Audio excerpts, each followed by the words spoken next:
ಭಾರತೀಯ ದಾರ್ಶನಿಕ ಪರಂಪರೆಯ ಅತಿ ದೊಡ್ಡ ತತ್ವಜ್ಞಾನಿ, ಕವಿ, ಸಮಾಜ ಸುಧಾರಕ ಮತ್ತು ಕಲ್ಯಾಣಿ ಚಾಲುಕ್ಯ ಕಳಚೂರಿ ಸಾಮ್ರಾಜ್ಯದ ಆಳ್ವಿಕೆಯಲ್ಲಿ ಸಕ್ರಿಯರಾಗಿ ಜನಸೇವಾ ರಂಗದಲ್ಲಿದ್ದವರು. ಕಾವ್ಯಗಳ ಮೂಲಕ ಲೋಕ ಕಲ್ಯಾಣಕ್ಕಾಗಿ ನಾಂದಿ ಹಾಡಿದವರು. ಕರ್ನಾಟಕದಲ್ಲಿ ರಾಜ ಬಿಜ್ಜಲ ಎರಡನೆಯರ ಆಳ್ವಿಕೆಯಲ್ಲಿ ಅವರ ಪ್ರಭಾವದ ಉತ್ತುಂಗವನ್ನು ಹೆಚ್ಚಿಸಿದವರು. ಕರ್ನಾಟಕದ ರಾಜಕೀಯ, ಸಾಮಾಜಿಕ, ಸಾಂಸ್ಕೃತಿಕ, ಆರ್ಥಿಕ ಮತ್ತು ಸಾಹಿತ್ಯಿಕ ರಂಗದಲ್ಲಿ ನಿತ್ಯ ನಿರಂತರ ಚರ್ಚೆಯಲ್ಲಿರುವ ಜಗದ್ಗುರು ಬಸವಣ್ಣನವರು ಈಗ ಕರ್ನಾಟಕದ ಸಾಂಸ್ಕೃತಿಕ ನಾಯಕರಾಗಿದ್ದಾರೆ. ಬಸವಣ್ಣ ಅಥವಾ ಬಸವೇಶ್ವರ ಎಂದೂ ಸಹ ಅವರನ್ನು ಕರೆಯುತ್ತೇವೆ. ಜಗತ್ಪ್ರಸಿದ್ಧ ಬಸವಣ್ಣನವರು ಈ ಲೋಕಕ್ಕೆ ವಚನ ಸಾಹಿತ್ಯದ ಮೂಲಕ ಹೊಸ ಚಿಂತನೆಯನ್ನು ತೋರಿಸಿಕೊಟ್ಟವರು. ಆದ್ದರಿಂದಲೇ ಬಸವಣ್ಣನವರ ವಚನಗಳು ಮತ್ತು ಅವರ ಚಿಂತನೆಗಳು ಕಾಲಕಾಲಕ್ಕೆ ಪ್ರಸ್ತುತವಾಗುತ್ತದೆ. ಬಾಗಲಕೋಟೆ ಇಂಗಲೇಶ್ವರ ಬಾಗವಾಡಿಯಲ್ಲಿ ಶೈವ ಬ್ರಾಹ್ಮಣ ದಂಪತಿಗಳಾದ ಮಾದಾರಸ ಮಾದಲಂಬಿಕೆಯರ ಮಗನಾಗಿ 1131ರಲ್ಲಿ ಬಸವಣ್ಣರವರು ಜನಿಸಿದರು. ಸಣ್ಣ ಪ್ರಾಯದಿಂದಲೇ ಯಾವುದೇ ಅಂಧಶ್ರದ್ಧೆ, ಮೂಢನಂಬಿಕೆ, ಜಡ ಸಂಪ್ರದಾಯಗಳನ್ನೊಪ್ಪದೆ ಸತ್ಯಾನ್ವೇಷಕರಾಗಿ ಹೆತ್ತವರನ್ನು, ಬಂಧು ಬಾಂಧವರನ್ನು ತೊರೆದು ವಿದ್ಯಾಕಾಂಕ್ಷಿಯಾಗಿ ಕೂಡಲ ಸಂಗಮಕ್ಕೆ ಬಂದರು.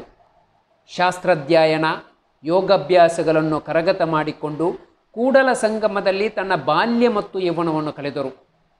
ಜನರಲ್ಲಿ ಮನೆ ಮಾಡಿಕೊಂಡಿದ್ದ ಮೌಢ್ಯತೆ, ಕಂದಾಚಾರ, ಜಾತೀಯತೆಗಳನ್ನು ಕಂಡು ಮನನೊಂದು ಪರಿಹಾರವನ್ನು ಅರಸತೊಡಗಿದರು. ನಿರಾಕಾರ ದೇವನಿಗೆ ಮನುಷ್ಯನ, ಪ್ರಾಣಿಗಳ ಆಕಾರ ಕೊಡುವುದು ಸರಿಯಲ್ಲ ಎಂಬ ಭಾವವನ್ನು ಬಸವಣ್ಣ ತಳೆದರು. ಬಸವಣ್ಣರವರು ಹೀಗೆ ಹೇಳುತ್ತಾರೆ: ಕಲ್ಲು ದೇವರು ದೇವರಲ್ಲ, ಮಣ್ಣು ದೇವರು ದೇವರಲ್ಲ, ಮರದ ದೇವರು ದೇವರಲ್ಲ, ಪಂಚಲೋಹದಿಂದ ಮಾಡಿದ ದೇವರು ದೇವರಲ್ಲ, ಸೇತುಬಂಧ, ರಾಮೇಶ್ವರ, ಕಾಶಿ, ಗೋಕರ್ಣ, ಕೇದಾರ ಮೊದಲಾದ ಪುಣ್ಯತೀರ್ಥ ಕ್ಷೇತ್ರಗಳಲ್ಲಿಹ ದೇವರು ದೇವರಲ್ಲ. ತನ್ನ ತಾನಾರೆಂದು ತಿಳಿದಡೆ ತಾನೇ ದೇವನೋಡ ಅಪ್ರಮಾಣ ಕೂಡಲ ಸಂಗಮ ದೇವ. ಬಡವರಿಗೆ, ಅವರ್ಣರಿಗೆ ದೇವಸ್ಥಾನ ನಿಷೇಧದ ಬಗ್ಗೆ ಧ್ವನಿ ಎತ್ತಿದರು. ಎಲ್ಲರೂ ಸಮಾನರು ಎಂಬ ವಾಸ್ತವವನ್ನು ಬೋಧಿಸಿದರು. ಇಷ್ಟಲಿಂಗದ ಹೊಸ ಪರಿಕಲ್ಪನೆ ಕೊಟ್ಟರು. ದೇವರ ಕುರುಹಾದ ಇಷ್ಟಲಿಂಗವು ಮಾನವನ ಜಾತಿ, ವರ್ಣ, ವರ್ಗ ಭೇದಗಳನ್ನು ಕಳೆದು ಶರಣನ್ನಾಗಿ ಮಾಡುವ ಸಾಧನವಾಗಬೇಕೆಂದರು. ಉಳ್ಳವರು ಶಿವಾಲಯ ಮಾಡಿಹರು, ನಾನೇನು ಮಾಡಿವೆ ಬಡವನಯ್ಯ, ಎನ್ನ ಕಾಲೇ ಕಂಬ, ದೇಹವೇ ದೇಗುಲ, ಶಿರ ಹೊನ್ನ ಕಲಶವಯ್ಯ, ಕೂಡಲ ಸಂಗಮ ದೇವ ಕೇಲಯ್ಯ, ತಾವರ ಕಲಿವುಂಟು ಜಂಗಮ ಕಲಿವಿಲ್ಲ. ಪರಮಾತ್ಮನ ದಿವ್ಯಾನುಭವ ಪಡೆದು ನವ ಸಮಾಜದ ನಿರ್ಮಾಣದ ರೂಪರೇಷೆಗಳನ್ನು ತಮ್ಮ ಮನದಲ್ಲಿ ಹೊಂದಿ ಕಲ್ಯಾಣದ ಕಾರ್ಯಕ್ಷೇತ್ರವನ್ನು ಪ್ರವೇಶಿಸಿದರು. ಬಸವಣ್ಣ ತನ್ನ ತಾಯಿಯ ಕಡೆಯ ಸೋದರ ಸಂಬಂಧಿ ಸೋದರ ಮಾವನ ಮಗಳು ನೀಲಗಂಗಲನ್ನು ವಿವಾಹರಾಗಿ ಕರಣಿಕ ಕಾಯಕ ಕೈಗೊಂಡರು. ಗಂಗಾಂಬಿಕೆಯ ತಂದೆ ಕಲಚೂರಿ ರಾಜ ಬಿಜ್ಜಲನ ಪ್ರಾಂತೀಯ ಪ್ರಧಾನಮಂತ್ರಿಯಾಗಿದ್ದರು. ಆದ್ದರಿಂದಲೇ ರಾಜ್ಯನ ಆಸ್ಥಾನದಲ್ಲಿ ಲೆಕ್ಕ ಪರಿಶೋಧಕರಾಗಿ ಕೆಲಸ ಮಾಡಲು ಪ್ರಾರಂಭಿಸಿದರು.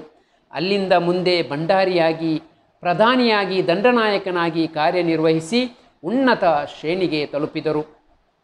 ಬಿಜ್ಜಲನ ಆಸ್ಥಾನದಲ್ಲಿ ಮಂತ್ರಿಯಾದ ಬಸವಣ್ಣ ಹಲವಾರು ಜನಪರ ಮತ್ತು ಸಮಾಜ ಸುಧಾರಣೆಯ ಕ್ರಮಗಳನ್ನು ಕೈಗೊಂಡರು. ಕಾಯಕವೇ ಕೈಲಾಸವೆಂದು ಸಾರಿ ಜನರನ್ನು ದುಡಿದು ಬದುಕುವ ಪಥದಲ್ಲಿ ಮುನ್ನಡೆಸಿದರು. ಜಾತಿ, ಲಿಂಗ, ಭಾಷೆ ಭೇದವಿಲ್ಲದೆ ಶರಣ ತತ್ವದಲ್ಲಿ ಸಮಾನತೆಯನ್ನು ಮತ್ತು ಕಾಯಕ ನಿಷ್ಠೆಯಲ್ಲಿ ನಂಬಿಕೆಯುಳ್ಳವರನ್ನು ನಿಜವಾದ ಶಿವಶರಣರೆಂದು ಕರೆದರು. ಕಾಯಕದಲ್ಲಿ ತೊಡಗಿದರೆ ಗುರುವಿನ ದರ್ಶನವನ್ನು ಮರೆಯಬೇಕು. ಲಿಂಗವನ್ನು ಪೂಜಿಸುವುದನ್ನು ಮರೆತು ಜಂಗಮರು ಕಾದು ನಿಂತರೂ ತಲೆಕೆಡಿಸಿಕೊಳ್ಳಬಾರದು. ಕಾಯಕವೇ ಕೈಲಾಸವೆಂಬಂತೆ ಅಮರೇಶ್ವರ ಲಿಂಗವು ಕಾಯಕದಲ್ಲಿ ಸೇರಿಕೊಂಡಿದೆ ಎಂದರು. ರಾಜ್ಯದ ಮುಖ್ಯಮಂತ್ರಿಯಾಗಿ ಅನುಭವ ಮಂಟಪದಂತಹ ಹೊಸ ಸಾರ್ವಜನಿಕ ಸಂಸ್ಥೆಗಳನ್ನು ಲೋಕಕ್ಕೆ ಪರಿಚಯಿಸಿದರು.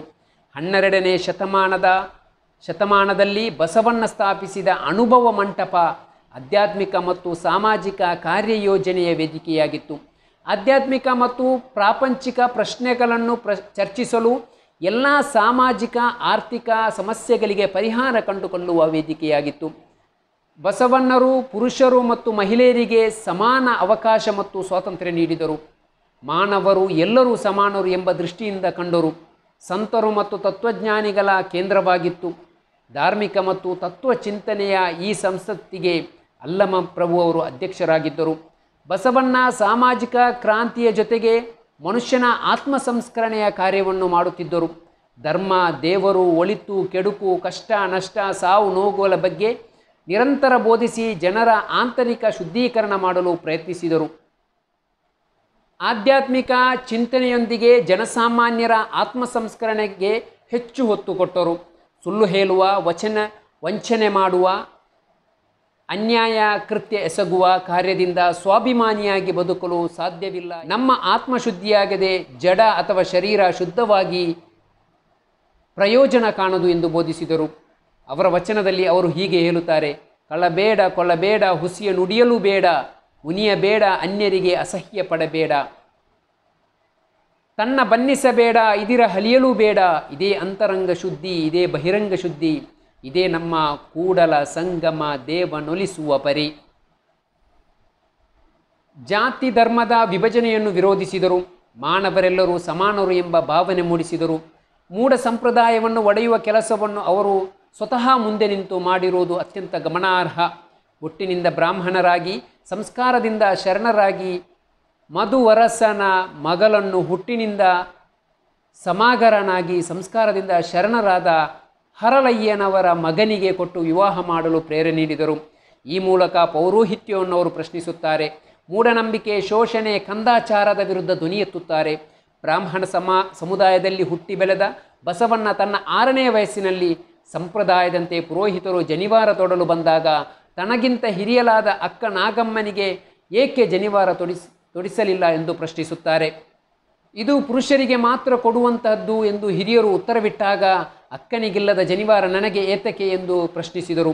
ಈ ಮೂಲಕ ಮೊದಲ ಬಂಡಾಯ ಬಸವ ಕ್ರಾಂತಿಯ ಮುನ್ನುಡಿಯಾಗಿತ್ತು.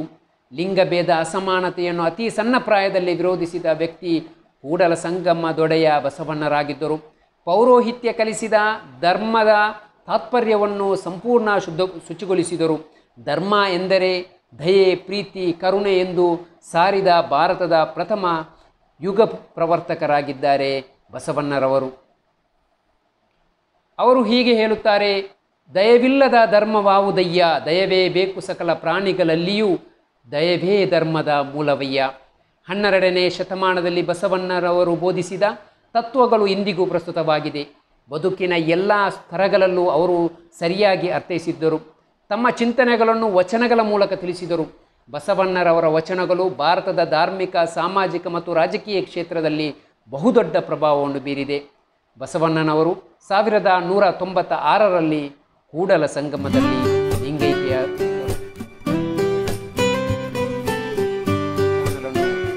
ಸಬ್ಸ್ಕ್ರೈಬ್ ಮಾಡಿ, ಶೇರ್ ಮಾಡಿ, ಲೈಕ್ ಮಾಡಿ. ಜೈ ಹಿಂದ್, ಜೈ ಕರ್ನಾಟಕ.